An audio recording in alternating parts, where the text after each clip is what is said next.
Welcome to Voices of Innovation. I'm Cecilia, founder of the Catalytic site, where I guide scientists as they move from academia into biotech.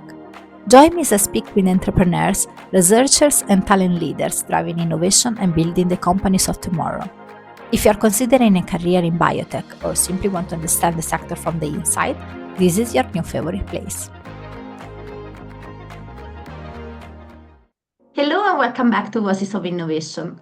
Today's episode is about a situation that many highly trained scientists find themselves in.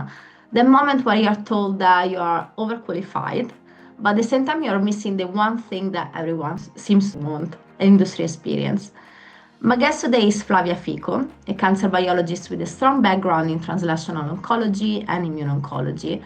And over the past few years, Flavia has been working in Geneva, in Switzerland, on tumor microenvironment interactions and resistance to immunotherapy in breast cancer models. So she has a very solid scientific background. She's very close to the clinic and very relevant to industry. And yet, like many people coming out of academia today, she's navigating a job market that often doesn't quite know what to do with profiles like hers. Flavia, thank you first of all for coming to the podcast. And let's start from the beginning. Can you tell me more about your career journey so far and what led you to start thinking seriously about the transition into industry? Thank you. Good morning, everyone. Thank you for inviting me. I think this is a very good opportunity, and the idea is really to try to help other people who are facing the same challenges right now. So, yes, I got my PhD at the University of Freiburg here in Switzerland in 2020. I was leading a project dealing with cancer stem cells in the context of breast cancer. It was more basic type of research. And then afterwards, I went for a postdoc in Geneva, and it was a bit more of a translational project here. We were collaborating with a doctor at the University of Lausanne, working also at the hospital. And then, of course, during my postdoc, I started to think what I should be doing next. And I really started in advance to participate to career days, to try to network with people via LinkedIn, but not only via LinkedIn. And also I started to be exposed to the industry type of world by being enrolled in some program. And I started to think, okay, I think this is now the moment I can use my knowledge and my skills to work in a bit different way, let's say, in a different field.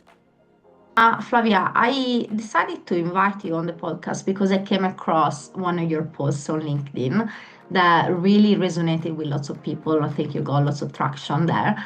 And in this post, you were talking about exactly this paradox, being overqualified, coming out of academia with a postdoc, with a couple of postdocs actually, and still finding very hard to find your first position in industry. Was there a moment that made you think, okay, this transition is actually harder than it should be? Absolutely. I mean, it is undeniable to admit that some days you really feel frustrated about the whole thing because I was a bit more optimistic this time. Since I started to work on this transition a long time ago, I was really hoping that, okay, as soon as possible, I will finish my contract at the university and then I will find a job within a few months. But this didn't happen. So it is also true that we are living a very difficult time, also politics and economics. I Yeah. mean, we know what's going on right now, right? So many people have lost their job in 2025. And of course, these people are competing with people like me now. Yeah. So it's getting more and more difficult. And I think because of this, and also another reason is the fact that Switzerland is a relatively small country, this is contributing to all the difficulties the difficulties that myself and other people are facing now. So sometime, I mean, it is really frustrating, and I could see that many people relate with this feeling because although we try, to put a lot of effort, sometimes you ask, okay, there is something I could do better, or should I do differently, right? So Yeah, yeah. absolutely. And you said very correctly, it's a very crowded market at the moment. Not many opportunities going on, and also it can get quite competitive, and especially, of course, if you are focusing your efforts in Switzerland, for example, and smaller location, of course. Is there feedback that you hear more often than not? Definitely. One of the issues now is lack of experience or lack of hands-on experience because Yeah. we do have a lot of experience as scientists, right? I mean, I've done my PhD, I've done the postdoc, but the reality is I've never worked outside the lab. And this is what counts most of the time, right? Mhm. So that's the feedback I get more often, the fact that, okay, people can have a lot of trust, but sometimes they need to hire someone who knows already the job in order to learn and to work faster as well, right? Yeah. And another feedback I receive is the language, because that's another very important point. I mean, knowing French, knowing German. I mean, English is of course, I mean, standard, but here in Switzerland, I mean, if you would know the four languages, that would be ideal, but it is very, very difficult that someone who's not Swiss, on top of that, know Yeah. fluently the four languages. So that's another point to consider, absolutely. Do you have any personal strategy around this language barrier? Like, of course, learning the language that you need, but also in terms of role selection or company selection as well. So what I'm definitely doing myself, I'm investing money and energy in Mhm. French courses because I know that German it's really another topic. I should start from zero Yeah, basically, while I already knew French. So I'm refining my French skills because I think this can help me right for the current market, even rather more than investing money in getting a lot of additional certification. I yeah, don't say that this is useless, absolutely. I mean, I all the time encourage people to learn more. Even myself, I'm trying to get in touch with what it's going on now in the industry, which are yeah, the certification that have more values. But personally, if you need to invest some money, I think languages is really priority, especially absolutely. living in Switzerland, of course.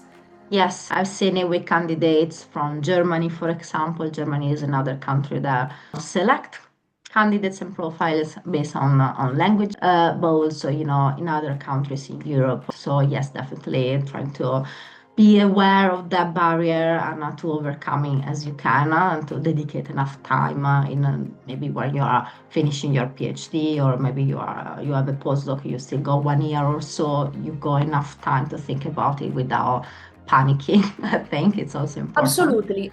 If I can add just something, Yeah, of course, it also depends on companies, on corporates, yeah, right? I mean, there are some companies that are bigger and more international. And in these companies with English, especially if you are in the R&D, then you yeah. could survive pretty well. But otherwise, it starts to be very challenging. Yeah, that's my feedback. And you mentioned the fact that you're also considering non-R&D roles, and that maybe bring back the requirement for not having just the English language as a skill, but also the languages, of course, are used within your country, more important, more relevant. What kind of roles are you considering at the moment? Yeah, that's a super, super good point because what it sounds a bit more direct and it makes more sense is in fact R&D, right? Because Yeah. that would be more translation of a location and the place where to work, but not really the topic, right? Or the Mhm. way Yeah. of working. Myself, I was certain that I really wanted to say goodbye to the lab work, to the wet lab, let's say, Yeah. right? So right now I'm considering roles in the clinical research. Hmm. Definitely an entry-level position is the clinical research associate. So Yeah. in the future, then a more clinical scientist type of position. But even in the medical affair, that's a super interesting area. Medical science liaison is Yeah. usually an entry level for Yes. after medical advisor or other type of position, as well as medical writing, I Hmm. would say. So that's a bit the idea. Yeah.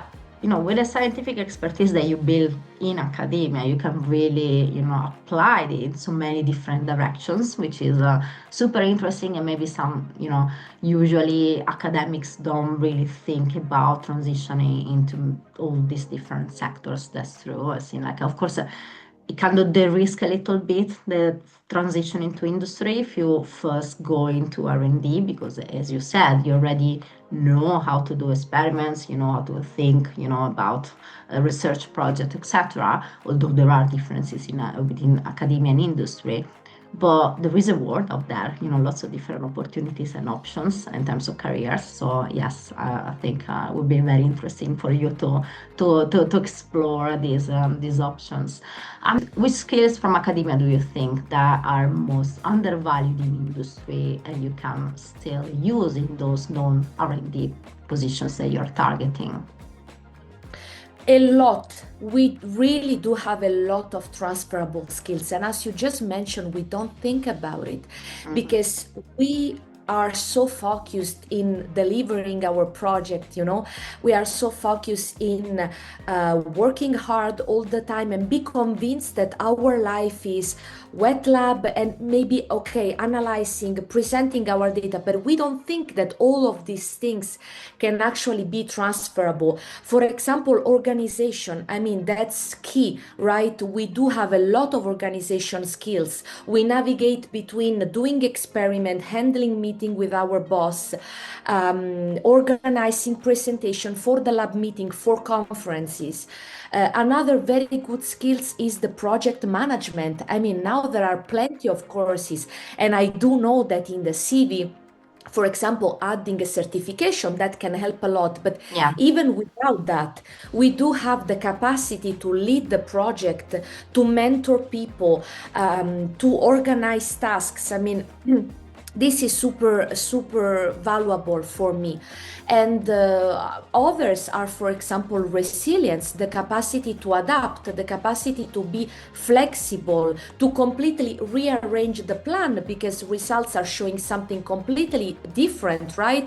Yeah. So you have to be a very you have to take decision very fast, you have to apply the critical thinking. So we really have to give more value to these transferable skills, and also learn how to sell ourselves better, Yes. so how to put this in the CV, right? Absolutely. You mentioned lots and lots of valid points. And I think circling back to the project management, absolutely. Like if you can do a certification, if you're interested in going to that career as well, that's an option. But also, you can apply those skills in many other roles.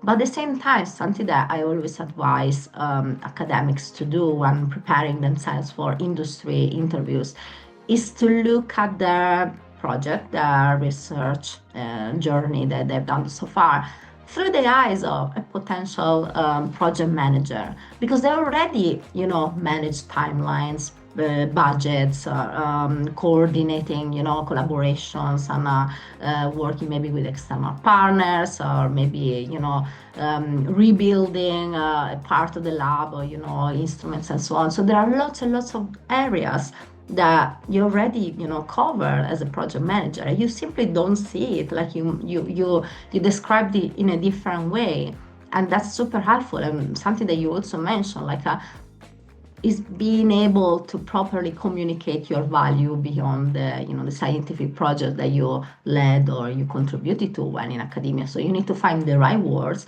the right terms to reshape it, basically, without making up things, but simply looking at what you've done through the eyes of the project manager, and being able to also translate the impact that you generated into, I don't know, bullet points, for example, to showcase what you can do in a specific role, in a specific industry, in a specific companies is always very valuable to do before, an interview or before preparing your CV to apply for a role.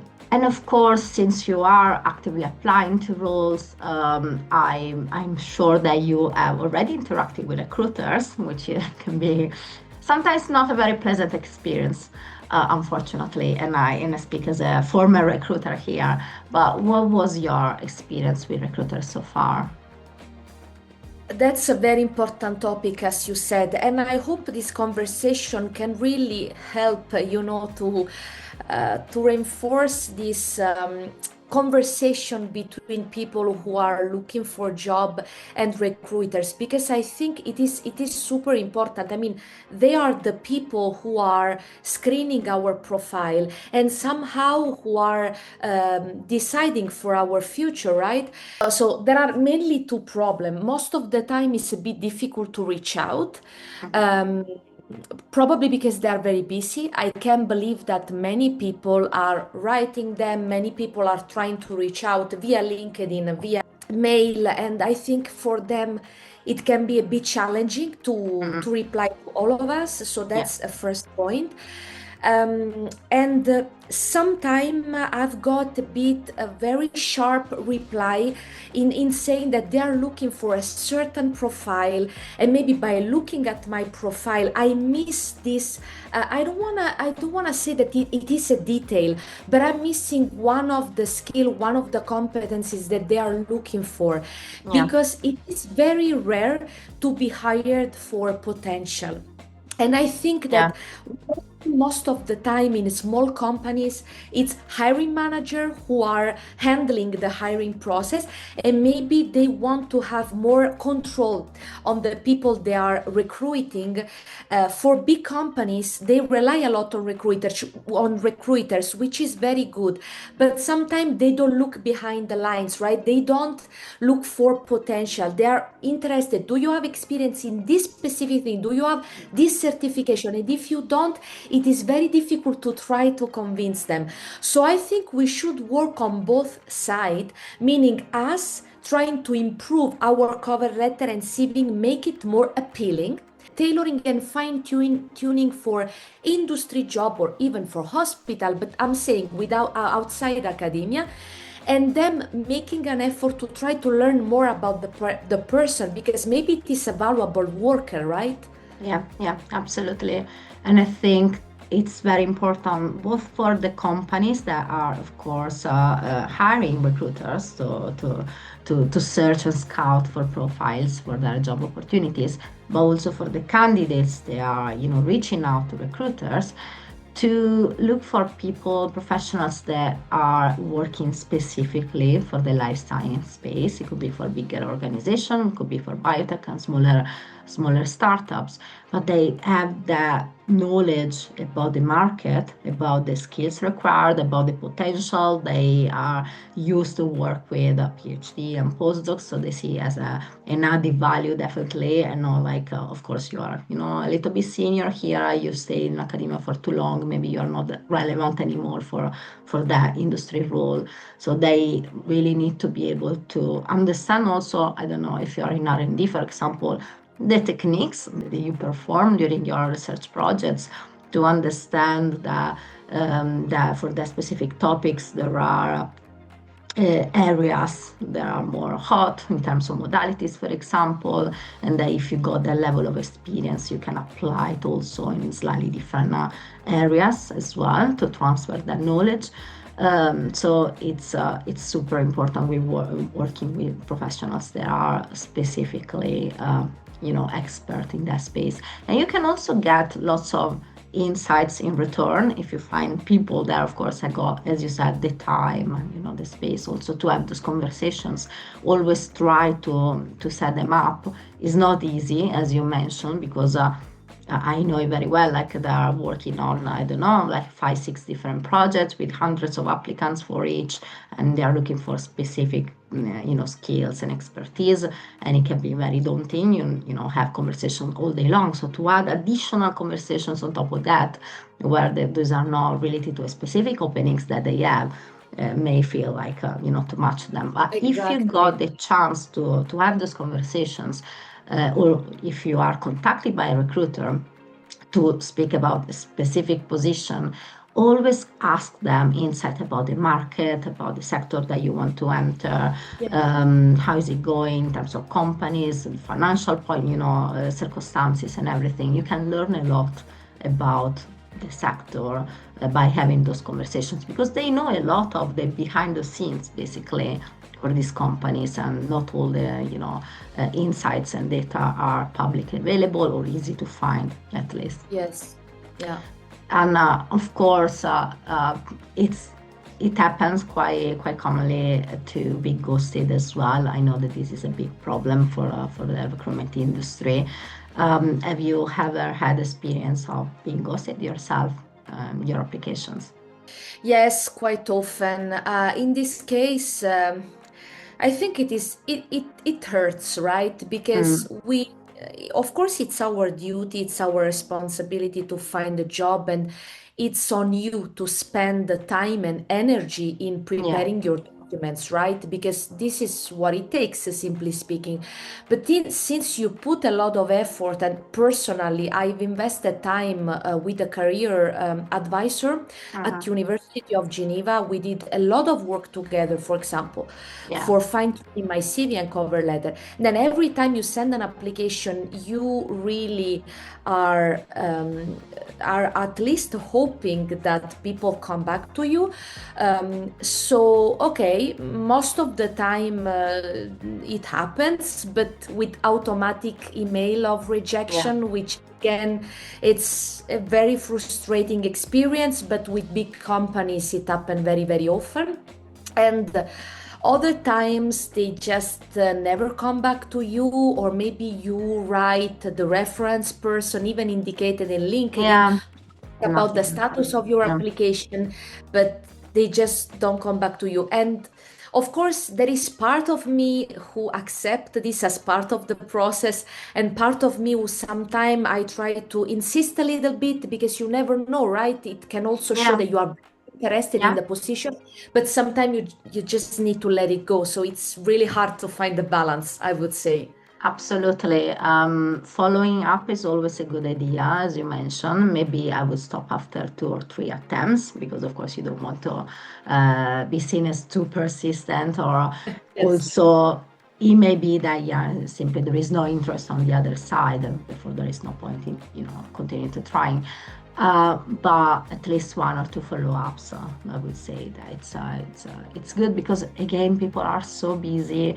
They see and speak with candidates like all day long. So even if they spoke to you, I don't know, or you send application the week before, like they may seen it and say, yes, this could be a good candidate. But then they've seen other, I don't know, 20 people, and it's difficult also to compare. Also, something that I would suggest people to do is to always stay relevant to recruiters. If you already had a first conversation with them, something that I would suggest candidates to do after maybe having had the first conversation with recruiters, or maybe after having sent the CV for review, is to again follow up, because also the requirement for the positions may actually change during the selection process, because the company, maybe hiring managers within the company has started to have those conversations with the first batch of candidates, for example.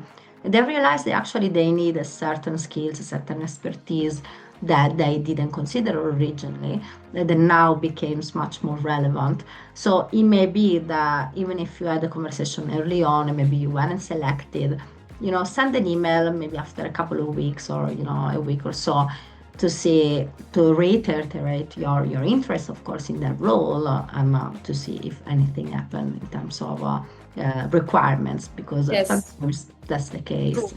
You can be successful. I've seen it happen before. Yes. And you mentioned, of course, networking in person on LinkedIn. Like networking in Switzerland, how it really works? Like, what have you learned that you didn't expect? I would say in the last couple of years, I learned a lot. And what I did personally, of course, I do use LinkedIn a lot. Mhm. That's for sure. But I tried also to meet people in the real life, right? Yeah. So, for example, I was attending career days. This is a very good opportunity in Switzerland as well Mhm. to meet people because you never know. I mean, I've reached out, for example, to someone lately, just say, hey, we have met at this event. I was interested in the company where you are working, Yeah. and now I've seen a position. And to be honest, when people meet you in person, it's different, right? Yeah. So that's why I think the period of unemployment sometimes it is very hard and it's frustrating because you feel like you're at home all the time. I Yeah. mean, sure, you are at home a lot, but personally, I'm still trying to register. A newsletter, for example, of association, BSNL here in Switzerland or Yeah. PharmaCamp. These are associations that very often organize either a career event or even visit of companies that Mhm. otherwise I would never manage to do by myself. So this is a very good opportunity to meet people. Yeah. Um, and then, of course, reaching out via LinkedIn, it is a very good idea. Over the last 2 years, I've met quite a few people who were very kind and they still remind me. Some other people never replied, but I think it's part of the process, right? Yes. But at least you try. I mean, you try to be very proactive and people appreciate that. From your PhD, you've done, a couple of postdocs after that, but you experience academic life in Switzerland across multiple institutions, right? What do you think that Swiss universities do offer, which is beneficial to academics that are looking to make the transition? You mentioned, for example, that you work with a career advisor within the university setting, anything like that in previous institutions as well.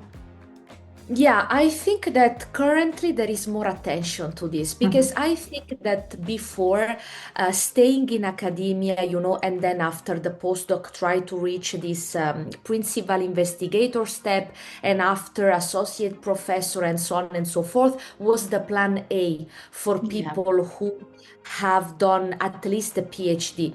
But I think that now, luckily enough, we are a bit refining this way of thinking and we don't speak anymore about plan A, plan B, but just about career paths, right? Yeah. More Yes. generally.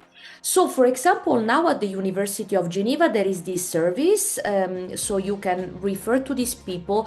They can try to help you, for example, making a bit more appealing your LinkedIn profile or just Hmm. work with you on your CV and Yeah. your cover letter to try to make it a bit, like more suitable for Yes. positions outside academia.